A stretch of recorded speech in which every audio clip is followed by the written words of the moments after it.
नमस्कार साथियों, स्वागत है आपका सक्सेस एग्रीकल्चर इंस्टीट्यूट के ऑनलाइन डिजिटल लर्निंग प्लेटफॉर्म यानी यूट्यूब पर। मैं हूं संजय विश्वकर्मा और इस वीडियो में हम बात करने वाले हैं आहार एवं पोषण फर्स्ट यानी कि फीड्स एंड न्यूट्रिशन। आपका 12th एग्रीकल्चर 12वीं कृषि का एक सब्जेक्ट है एनिमल हस्बेंड्री, जिसको हम पशुपालन के नाम से भी जानते हैं। तो उसका पहला चैप्टर जो है आपका महासंग्राम की सीरीज में हम आज जानने वाले हैं। सक्सेस एग्रीकल्चर इंस्टीट्यूट के यूट्यूब चैनल पर महासंग्राम नाम से एक सीरीज चल रही है, जिसमें हम 12वीं कृषि 12th एग्रीकल्चर के संपूर्ण चैप्टर्स, संपूर्ण जितने भी चैप्टर्स हैं, जितने भी अध्याय हैं, आपके ब्लूप्रिंट के आधार पर हम आपकी तैयारी करवा रहे हैं। यहाँ पर हम पशुपालन से रिलेटेड आहार एवं पोषण को जानेंगे, बाकी आपका फसल उत्पादन यानी क्रॉप प्रोडक्शन का, इरिगेशन और ड्रेनेज यानी कि सिंचाई एवं जल निकास के 3 पार्ट हो चुके हैं। 2 पार्ट्स में हमने जो है उसका संपूर्ण सिलेबस जाना ब्लूप्रिंट के आधार पर, और जो लास्ट पार्ट था पार्ट 3 था, उसमें हमने उसका ऑब्जेक्टिव जाना, जैसा कि एग्जाम में आता है। उन तीनों पार्ट्स की और गणित की, जो आपका बेसिक मैथ्स है, सामान्य गणित जो है, आपका आधारभूत गणित जो है, वो भी यहाँ पर कंप्लीट हो चुका है। सभी पार्ट्स की लिंक आपको वीडियो के डिस्क्रिप्शन बॉक्स में मिल जाएगी, या फिर आपको सिंपली चैनल पर प्लेलिस्ट पर जाना है और उस वीडियोस को जरूर देखना है। इस वीडियो के साथ आपको आखिर तक बने रहना है। महासंग्राम की सीरीज में हम बात करेंगे आहार एवं पोषण के पार्ट 2 के बारे में, ठीक है। तो मेरे साथ आपको आखिर तक बने रहना है और एक छोटा सा काम करना है, आपको इस वीडियो को अपने सभी दोस्तों के साथ शेयर करना है, और अगर आप अभी तक इस चैनल पर नए हैं तो आपको चैनल को सब्सक्राइब करना है, ठीक है। चलिए बात करते हैं हम आहार एवं पोषण फर्स्ट की, यानी कि फीड्स एंड न्यूट्रिशन या फीड्स एंड फीडिंग फर्स्ट की बात करेंगे। तो सबसे पहले हम सही विकल्प के बारे में जाने, यानी कि इस टाइप के क्वेश्चन आपके जो एग्जाम में आते हैं। तो बात करेंगे हम सबसे पहले किसकी, क्वेश्चन नंबर फर्स्ट, सही विकल्प पूछ रहा है टोकोफेरोल किस विटामिन से संबंधित है। जो आपका टोकोफेरोल है वो आपका विटामिन ई से संबंधित है, ठीक है, ये आपको याद रखना है। उसके बाद आगे हम बात करेंगे 1 ग्राम वसा में कितनी कैलोरी ऊर्जा प्राप्त होती है। देखिए, प्रोटीन, कार्बोहाइड्रेट, वसा, ये जो तीनों अवयव है ना, ये ऊर्जा प्रदान करने का काम करते हैं। और तीनों में, प्रोटीन में, कार्बोहाइड्रेट में, वसा में सबसे ज्यादा जो ऊर्जा देता है वो वसा देता है, ठीक है। वसा यानी इसको इंग्लिश में फैट के नाम से भी जानते हैं, ठीक है। तो ये आपको 9.3, यानी कि अगर आप 1 ग्राम वसा की बात कर रहा हो तो 1 ग्राम वसा आपको 9.3 कैलोरी, कैलोरी जो होता है ऊष्मा की इकाई होती है, ठीक है, ये आपको इतना ऊर्जा प्रदान करेगा। कैलोरी जो है, सॉरी, आपकी ऊर्जा की इकाई होती है, तो इतना आपको ये ऊर्जा यानी एनर्जी आपको ये देगा। बात करें 1 ग्राम प्रोटीन की, तो लगभग 4 कैलोरी के आसपास, 4 कैलोरी के आसपास ये आपको ऊर्जा देगा। और 1 ग्राम कार्ब्स की बात करें, कार्ब्स यानी कार्बोहाइड्रेट की बात करें, तो ये भी लगभग 4.2 4.3 के आसपास यहाँ पर आपको कैलोरी, ये ऊर्जा आपको प्रदान करेगा, ठीक है, एनर्जी आपको प्रदान करेगा। तो यहां पर पूछ रहा है 1 ग्राम वसा में कितना कैलोरी मिलेगा, तो 9.3, ये आपको याद रखना इंपॉर्टेंट है, ठीक है। उसके बाद आगे जाने थर्ड क्वेश्चन की बात करेंगे। पूछ रहा है ल्यूशन के चारे में कच्ची प्रोटीन, कच्ची प्रोटीन मतलब कि आपका यहां पर क्या आंसर होगा, कच्ची प्रोटीन आपका होगा 15%, ये आपको सिंपली याद रखना है। इसके बाद आगे पूछ रहा है बरसीम बोने का उपयुक्त समय। बरसीम क्या है, बरसीम एक दलहनी फसल है, ठीक है, दलहनी फसल में आती है, मतलब दाल वाले वर्ग में ही आता है, या फिर हम इसको लेग्यूमिनस फैमिली में भी हम इसको लेते हैं, ठीक है। और ये मेनली किस में आती है, चारे वाली फसल में आती है। चारे वाली फसल में सर कैसे आती है कि इसका जो उपयोग करते हैं हम वो चारे के लिए मात्र करते हैं, ठीक है। अगर इसका कभी परिवार पूछ ले तो ये आपकी लेग्यूमिनस परिवार में आती है, जिसको लेग्यूमिनस परिवार को हम दाल वाली फसल के नाम से भी जानते हैं, दलहनी फसल के नाम से भी जानते हैं, ठीक है। तो इसका जो उपयुक्त समय है बोने का वो सितंबर का आखिरी सप्ताह यहाँ पर होने वाला, ठीक है, इंपॉर्टेंट है। फिर उसके बाद भोजन का कौन सा भाग कम पचने योग्य है, मतलब कि भोजन का कौन सा भाग है जो कम पचेगा तो लेकिन कम पचेगा, कम पचने योग्य। तो यहाँ पर अगर हम बात करें तो प्रोटीन, वसा, कार्बोहाइड्रेट ये तो पचे जाते हैं, ठीक है। उसके बाद जो आपका क्रूड रेशा है, ठीक है, क्रूड रेशा को क्रूड फाइबर के नाम से भी जानते हैं, ये यहां पर कम पचेगा, ठीक है। उसके बाद आगे हम बात करें किसकी, क्वेश्चन नंबर 6 की यहां पे बात करें। तो यहां पर क्या बात हो रही है कि दुधारू गाय के प्रति 100 किलोग्राम शरीर भार पर शुष्क पदार्थ कितना देंगे। देखिए, हमने इसके पहले पार्ट में जाना था। देखिए, अगर आपने अभी तक इसका पहला पार्ट नहीं देखा है तो उसकी लिंक आपको डिस्क्रिप्शन बॉक्स में मिलेगी, वहां से जाके आप जरूर देखिएगा, तभी आपको ये पार्ट बहुत अच्छे से समझ में आएगा, ठीक है। 10-12 मिनट की वीडियो है, आप जरूर देखिएगा। और इस वीडियो को भी और पुरानी वीडियोस को भी अपने सभी दोस्तों के साथ शेयर करना है, व्हाट्सएप पे, फेसबुक पे, सभी जगह इन वीडियोस को आपको फैलाना है। तो देखिए हमने क्या जाना था कि जो हम शुष्क पदार्थ देते हैं या सिंपली हम आहार की बात कर रहे हैं तो ये किस हिसाब से देते हैं, ये बॉडी वेट के आधार पर देते हैं, ठीक है, शरीर के भार के हिसाब से। तो गाय की बात कर रहे हैं तो 2.5 किलोग्राम मतलब 100 किलोग्राम अगर गाय का शरीर भार है तो उसको 2.5 किलोग्राम हम दाना देंगे। अगर भैंस है तो भैंस के लिए हम यहाँ पर कितना दे देंगे, 3 kg। तो यहाँ पर बात कर रहे हैं दुधारू गाय, अगर यहाँ पर क्वेश्चन पूछता है दुधारू भैंस को कितना दाना देंगे तो 3 किलोग्राम प्रति 100 किलोग्राम के हिसाब से हम उसको दाना देंगे। आपको समझ में आ गया होगा, ठीक है। उसके बाद आगे बात करें पशु शरीर में लगभग कितने प्रतिशत भाग जल से बना होता है, तो 85%, 85% जो भाग होता है वो जल से बना होता है, ये आपको याद रखना है। उसके बाद फिर शरीर तापक्रम स्थिर करने में क्या मदद करता है, हमने ये बहुत सारे पॉइंट्स जाने हैं, प्रोटीन के कार्य जाना हमने पार्ट 1 में, वसा के कार्य हमने जाने हैं। तो शरीर का जो तापमान यानी जो बॉडी का जो टेम्परेचर है उसको मेंटेन कौन करता है, तो वाटर यानी पानी आपका जो है वो बॉडी टेम्परेचर को मेंटेन करने का काम करता है। फिर उसके बाद आगे जाने हम क्वेश्चन नंबर 9, यहां पे बात हो रही है वनस्पति जगत का भाग कार्बोहाइड्रेट से बना होता है। तो जो 3/4 भाग होता है वो कार्बोहाइड्रेट से बना होता है, यहां तक आपको याद रखना है। फिर उसके बाद पूछ रहे हैं फलीदार हरे चारे का उदाहरण। 2 टाइप के चारे होते हैं, चारे का जो वर्गीकरण है वो 2 प्रकार का होता है। सिंपल आप छोटे से स्तर पर जान लीजिए, एक तो होता है आपका फलीदार चारे, ठीक है, फलीदार, और एक होता है अजालनी चारे या फिर बेफलीदार, ये होता है बेफलीदार चारे। बेफलीदार मतलब कि जो चारे जो जिनमें फलियां नहीं लगेंगी, और फलीदार मतलब जो फलीदार चाले हैं यानी कि लेग्यूमिनेसी परिवार के हैं, ठीक है। आप इसको याद कैसे करेंगे, इसका आंसर होगा ल्यूसन। तो फलीदार में ला आ रहा है तो ला से आपको याद रखना है लेग्यूमिनेसी, ठीक है, लेग्यूमिनेसी याद रखना है। तो लेग्यूमिनेसी परिवार की अधिकतर क्रॉप्स फलीदार की कैटेगरी में ही आएंगी। तो लेग्यूमिनेसी यानी ल्यूसन आपका लेग्यूमिनेसी परिवार में आता है। बाकी मक्का आपका ग्रेमिनी में आता है, दूब घास आपका ग्रेमिनी में आता है, जई आपका ग्रेमिनी में आता है। तो इनको हमने फलीदार चारे में जान लिया, ल्यूसन हो गया। इसके बाद आप बरसीम भी यहां पर ले सकते हो, ठीक है, बरसीम इसमें आ जाएगा।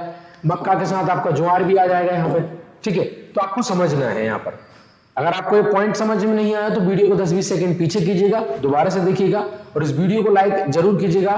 बार बार आपसे एक छोटा सा काम की मैं बोल रहा हूं, आपको इस वीडियो को अपने दोस्तों के साथ शेयर करना है। फिर इसके बाद आगे हम बात करेंगे किसका पाचकता गुणांक नहीं निकाला जाता। इस टाइप के क्वेश्चन एग्जाम में आते क्यों आते हैं, आपको देखना है कि यहाँ पे पूछ रहा है किसका पाचकता गुणांक निकाला जाता है कि नहीं निकाला जाता है। तो सर यहाँ पर बात कर रहा है किसका पाचकता गुणांक नहीं निकाला जा सकता, मतलब नहीं निकाल सकते। तो जो भस्म होती है या फिर हम इसको राख के नाम से भी जानते हैं, कहीं कहीं आपको राख देखने को मिलेगा, तो इसका पाचकता गुणांक हम नहीं निकाल सकते, ठीक है। यहां तक आपको पूरा क्लियर हो गया होगा, पूरा समझ में आ गया होगा, ठीक है।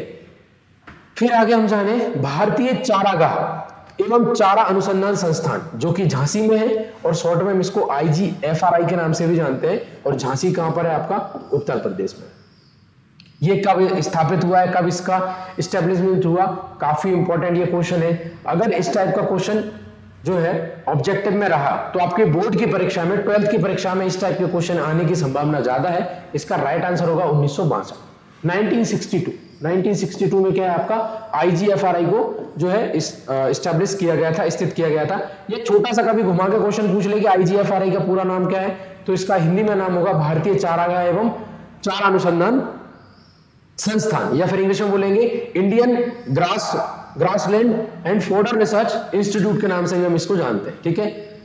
उसके बाद आगे जाने सही जोड़ी की क्या बात हो रही है, विटामिन बी की कमी से क्या होता है, तो विटामिन बी की कमी से क्या होती है, रक्त की कमी हो जाती है सर। विटामिन बी से क्या होगा, रक्त की कमी हो जाएगी। विटामिन सी से आप सब लोग जानते हैं स्कर्वी नाम का एक समस्या होती है, बीमारी होती है, तो ये आपका स्कर्वी हो गया। विटामिन डी से रिकेट्स होता है, रिकेट्स मतलब हड्डियां कमजोर हो जाती हैं, हड्डियों के जोड़ कमजोर हो जाते हैं, तो विटामिन डी से क्या होगा आपका रिकेट्स होगा। फिर उसके बाद विटामिन ए की बात करें तो विटामिन ए से आप सब लोग जानते हैं रतौंधी नाम की समस्या होती है। बचा आपका विटामिन ई, तो विटामिन ई से आपके बांझपन की समस्या आपको देखने मिलेगी। और विटामिन ई को हम टोकोफेरोल के नाम से भी जानते हैं, ठीक है, ये आपको याद रखना है, इंपॉर्टेंट है। फिर पूछता है विटामिन सी को किस नाम से, अन्य नाम से भी जानेंगे तो एस्कॉर्बिक एसिड के नाम से जानते हैं, ये आपको याद रखना है, ठीक है। वीडियो को लाइक करते चलना है और चैनल को सब्सक्राइब करते चलना है अगर अभी तक आप इस चैनल पर नए हैं तो। बात करें आगे हम रिक्त स्थानों की, रिक्त स्थान यानी खालिस्तान की बात करें तो देखिए यहाँ पर हम बात कर रहे हैं प्रौढ़ पशुओं के शरीर में खालिस्तान लगभग चिकनाई होती है। चिकनाई मतलब बसा की बात कर रहे हैं यहाँ पर, तो आपको इसको सिंपल याद करना है 20%। फिर उसके बाद आगे बात करें बसा कार्बोहाइड्रेट से, बसा बसा बसा मतलब फैट हमने जो पढ़ा है, कार्बोहाइड्रेट से खालिस्तान गुना शक्ति प्रदान करता है। तो बसा से कितने मिलता है, 9.3 कैलोरी मिलती है हमको, और कार्बोहाइड्रेट से लगभग 4 कैलोरी के आसपास मिलती है। तो आपको यहाँ सिंपल याद रखना है 2.25, 2.25 क्या है यहाँ पर आपका कैलोरी जो है आपको मिलने वाली है, ठीक है, 2.25, ठीक है सर। उसके बाद आगे जाने बिनोला व सोयाबीन के दानों में खालिस्तान बहुत अधिक होता है। तो जो बिनोला होता है, जो सोयाबीन के जो दाने होते हैं, इनमें बसा की मात्रा बहुत ज्यादा होती है, ठीक है, तो ये आपको यहाँ पर याद रखना है। फिर उसके बाद आगे क्या है, सूखारोधी विटामिन। सूखारोधी विटामिन कौन सा होता है, तो ये आपका विटामिन डी। सूखारोधी मतलब रिकेट्स की यहाँ पर बात कर रहा है, ठीक है, ये आपको याद रखना है। फिर उसके बाद आगे पूछ रहा है सूर्य की पराबैंगनी किरणों से खालिस्तान विटामिन तैयार होता है। तो ये भी सर आपका विटामिन डी ही तैयार यहां पर होता है। तो विटामिन डी के यहां पर 2 क्वेश्चन हो गए, आपको इसको याद रखना है। फिर उसके बाद आगे जाने पशुओं में बांझपन विटामिन खालिस्तान की कमी से होता है। तो अभी हमने सही जोड़ियों में जाना है, ठीक है, आप कमेंट सेक्शन में इसका आंसर जरूर दीजिएगा। मैंने अभी जोड़ी में बताया था कि बांझपन के लिए कौन सा विटामिन जिम्मेदार होता है, किस विटामिन की कमी से बांझपन होता है, इसको हम स्टेरिलिटी के नाम से भी जान लेते हैं। ये होता है आपका विटामिन ई से, ठीक है। उसके बाद खालिस्तान एवं खालिस्तान साइलेज हेतु सर्वोत्तम होता है। तो साइलेज के लिए मक्का, ठीक है, और मक्का के साथ ज्वार, मक्का एवं ज्वार साइलेज के लिए सर्वोत्तम यहां पर फसल होने वाली है। उसके बाद आगे बात करेंगे साइलेज हेतु फसलों में खालिस्तान प्रतिशत शुष्क पदार्थ होना चाहिए। शुष्क पदार्थ का मतलब होता है ड्राई मैटर, ठीक है, नमी के अलावा जो मटेरियल है, ठीक है। तो जो साइलेज होता है, देखिए हे और साइलेज आपका ये चैप्टर अभी बचा हुआ है, ये आपका आहार एवं पोषण सेकंड में आने वाला है। तो इसके बाद जो नेक्स्ट पार्ट आएगा वो आहार एवं पोषण का आएगा। तो उसमें हम जानेंगे हे क्या होता है, साइलेज क्या होता है। तो उसके लिए आपको चैनल को सब्सक्राइब करना है और इस वीडियो को अपने सभी दोस्तों के साथ, अपने सभी भाई बहनों के साथ आपको शेयर करना है। साथ में आने वाली वीडियो में आपको कृषि रसायन यानी कि एग्रीकल्चर केमिस्ट्री और कृषि जीव विज्ञान यानी कि एग्रीकल्चर बायोलॉजी के भी जो आपके 12th के सिलेबस में चैप्टर्स हैं, वो सब इस वीडियो में मतलब इस चैनल में आपके कंप्लीट होने वाले हैं। महासंग्राम नाम से ये सीरीज चल रही है। तो सभी दोस्तों के साथ आपको छोटा सा काम करना है, सबके साथ शेयर करना है, बोलना है कि भाई सक्सेस एग्रीकल्चर इंस्टीट्यूट में जो है 12th एग्रीकल्चर का संपूर्ण सिलेबस फ्री ऑफ कॉस्ट कराया जा रहा है। क्या बात हो रही है, साइलेज हेतु फसलों में कितने परसेंट शुष्क पदार्थ होना चाहिए, तो लगभग 70% के आसपास क्या होती है, साइलेज में हम नमी रखते हैं। बाकी जब का जो 30% बचा या 60 से 70% अगर हम नमी रख रहे हैं, तो जो होगा 30 से 40% जो भाग होगा सर, वो आपका किस में आ जाएगा, वो आपका शुष्क पदार्थ में आ जाएगा। तो आंसर यहाँ पे होगा 30 से 40%, ठीक है भैया। उसके बाद आगे बढ़ो। उसके बाद आगे हम बात करेंगे गड्ढा साइलों की दीवारें कैसी होनी चाहिए। तो गड्ढा साइलों की जो दीवारें होनी चाहिए वो आपकी लंबवत होनी चाहिए, ठीक है, लंबवत होनी चाहिए और एवं चिकनी होनी चाहिए, ठीक है, ये आपको यहाँ पर याद रखना है। उसके बाद हरी साइलेज में हरा रंग किसके कारण होता है, तो हरी साइलेज में हरा रंग जो होता है वो कैरोटीन में अधिकता के कारण होता है। तो यहाँ पर आपको याद रखना है कैरोटीन में अधिकता के कारण होता है, ये आपको सिंपल याद रखना है। उसके बाद बोन मील इसको हड्डी के चूड़ा के नाम से भी जानते हैं। इसमें कौन कौन से तत्व पाए जाते हैं, तो इसमें कैल्शियम और फास्फोरस ये दोनों पाए जाते हैं, ये आपको याद रखना है, इंपॉर्टेंट है। कैल्शियम और फास्फोरस पाए जाते हैं। कैल्शियम और फास्फोरस का शरीर में क्या काम है ये हमने पढ़ा है, आपको पार्ट 1 में मिल जाएगा, लिंक आपको डिस्क्रिप्शन बॉक्स में मिल जाएगी। फिर उसके बाद हम आगे बात करेंगे एक शब्द में उत्तर। इस टाइप के क्वेश्चन आपके बोर्ड परीक्षा में देखने को मिलते हैं भैया, ठीक है। तो इसको हम जाने तो पशुओं द्वारा प्राप्त पदार्थों में बढ़ोतरी हेतु दिए जाने वाला राशन के हमने प्रकार पढ़े हैं। राशन कितने प्रकार का है, जिन्होंने हमारी पार्ट 1 की वीडियो देखी है उनको पता है कि राशन कितने प्रकार का होता है, और जिन्होंने नहीं देखी है तो वो जाकर जरूर देखें, समझ जाएंगे राशन कितने प्रकार का होता है। तो राशन जो होता है, जहां पर अगर जो आप पशु से जो आप पदार्थ प्राप्त कर रहे हो उसको और बढ़ाना है। मान चलो आप दूध प्राप्त कर रहे हो तो दूध उत्पादन को बढ़ाना है, रेशा प्राप्त कर रहे हो तो रेशा उत्पादन को बढ़ाना है। तो जो आहार आप दे रहे हैं उसको हम बोल देते हैं उत्पादन राशन, हमने इसको पढ़ा है, इसको प्रोडक्शन राशन के नाम से भी जानते हैं, ठीक है। ये इसका आंसर होगा फर्स्ट का। सेकंड की बात करें, पशुओं को स्वस्थ बनाए रखने हेतु प्रदाय राशन, मतलब ऐसा राशन जो पशुओं को स्वस्थ बनाए रखने के लिए दे रहे हैं, तो उसको हमने क्या बोल दिया, उसको हमने बोल दिया संतुलित आहार, या आहार को इंग्लिश में हम राशन के नाम से जानते हैं, ठीक है, संतुलित आहार या राशन, बैलेंस्ड राशन। चलो भैया थर्ड पे आ जाओ, किसे ईथर निष्कर्ष के नाम से जानते हैं, तो वसा को जो है ईथर निष्कर्ष के नाम से जानते हैं, वसा यानी फैट। फिर उसके बाद नेक्स्ट है, जोड़ों को चिकना बनाना एवं चलने फिरने में मदद करने वाला पोषक तत्व कौन सा है या तत्व कौन सा है, तो यहां पर भी आपका आंसर क्या होगा, वसा, ठीक है, या इसको चिकनाई के नाम से भी हम जान लेते हैं। ठीक है विद्यार्थियों, चलो अब आगे हम बात करें, मसूड़ों से रक्त आना विटामिन की कमी से होता है। अगर आपके मसूड़ों से रक्त आ रहा है तो यहां पर आपको जो है विटामिन सी की कमी देखने को मिलेगी, ये आपको याद रखना है। स्कर्वी रोग किससे होता है, विटामिन सी से होता है, ये मसूड़ों से ही संबंधित होता है। फिर उसके बाद आगे बात करेंगे रोडोप्सिन, आंख वर्णक निर्माण में, यानी कि आंख से संबंधित विटामिन पूछ रहा है, या रतौंधी हम इसको कह लो, ठीक है, तो विटामिन ए की कमी से ये होता है, ठीक है, इसको हम ब्लाइंडनेस के नाम से जानते हैं। फिर विटामिन जिसे रक्त स्राव विरोधी तत्व के नाम से जानते हैं, मतलब ऐसा विटामिन जो रक्त के स्राव को रोकता है, या हम इसको बोलते हैं कि आपको कहीं पे चोट लग गई है, फिर आपका कुछ देर बाद आपका जो खून है ऑटोमेटिक यानी स्वतः ही जम जाता है, ये किसी न किसी विटामिन के कारण जमता है, उस विटामिन का क्या नाम है, विटामिन के। तो वही सर यहां पर पूछ रहा है, क्या पूछ रहा है, विटामिन जिसे रक्त स्राव विरोधी के नाम से भी जानते हैं, तो विटामिन के। सिंपली यहां पर आपको क्या आंसर देना है, विटामिन के। फिर उसके बाद आगे बात करेंगे क्वेश्चन नंबर 8 की, चारे जिनमें रेशा 18% से अधिक है। अरे रेशा क्या होता है, रेशा एक फाइबर जिसको हम इंग्लिश में बोलते हैं, ठीक है, अगर किसी चारे में 18% से ज्यादा, देखिए सबसे पहली बात तो हम यहाँ पर जानवरों का इस टॉपिक में बात कर रहे हैं, तो जानवर ही एकमात्र ऐसा जीव है जो रेशे को पचा सकता है, इसलिए वो चारे में बहुत प्रकार के रेशे भी पाए जाते हैं, बहुत सारे चारे जिनमें रेशे की मात्रा ज्यादा होती है, किसी में कम होती है, तो जानवर उसको आसानी से पचा लेता है। क्यों पचा लेता है उसको हम फिर किसी वीडियो में जानेंगे, ठीक है। और अगर आप 12th प्लस हैं, अगर आप MPPAT की तैयारी करना चाहते हैं, तो नीचे दिए गए कॉन्टैक्ट नंबर पे आप संपर्क कर सकते हैं। हमारा जो संस्थान है ऑनलाइन ऑफलाइन दोनों माध्यम में कक्षाओं जो है आपको दे रहा है, हिंदी और इंग्लिश दोनों मीडियम में आपको कक्षाएं दे रहा है। अगर आप हमसे जुड़ना चाहते हैं, PAT ICAR किसी भी एंट्रेंस एग्जाम की अगर आप तैयारी करना चाहते हैं एग्रीकल्चर से जुड़ा हुआ, तो आप हमसे जुड़ सकते हैं। न्यूनतम से न्यूनतम फीस में आप हमारे साथ अपनी तैयारी सुनिश्चित कर सकते हैं। तो यहाँ पर हम बात कर रहे थे चारे जिनमें 18% से अधिक रेशा है, उनको हम बोल देंगे मोटे चारे, ठीक है, मोटे चारे इनको हम कह देंगे, ठीक है सर। उसके बाद आगे है हरा चारा, कौन से विटामिन का सर्वोत्तम स्रोत होता है। अच्छा क्वेश्चन है, इंपॉर्टेंट क्वेश्चन है, इस टाइप का क्वेश्चन बोर्ड परीक्षा में जरूर आएगा। तो हरा चारा जो है वो विटामिन ए का सर्वोत्तम स्रोत होता है, विटामिन ए, ठीक है, इनमें विटामिन ए सबसे ज्यादा देखने को मिलेगा आपको, तो ये आपको यहां पर याद रखना है।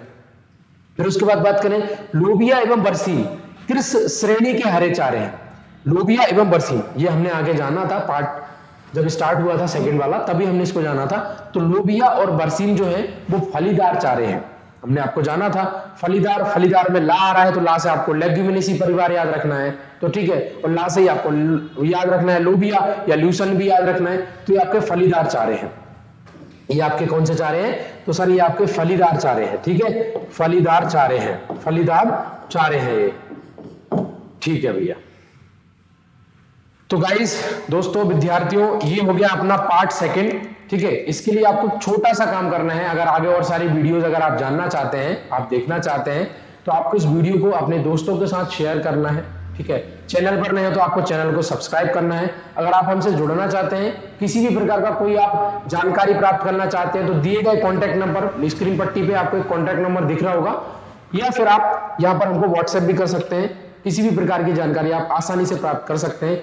12वीं कृषि, 12th एग्रीकल्चर या 12th क्लास का जितना भी सिलेबस है हम आपको YouTube पर फ्री ऑफ कॉस्ट देने वाले हैं। इसके लिए आपको चैनल को सब्सक्राइब करना है और इस वीडियो को अपने दोस्तों के साथ शेयर करना है। तो ये थी आज की वीडियो, मिलते हैं किसी और वीडियो में, तब तक के लिए जय हिंद, जय भारत।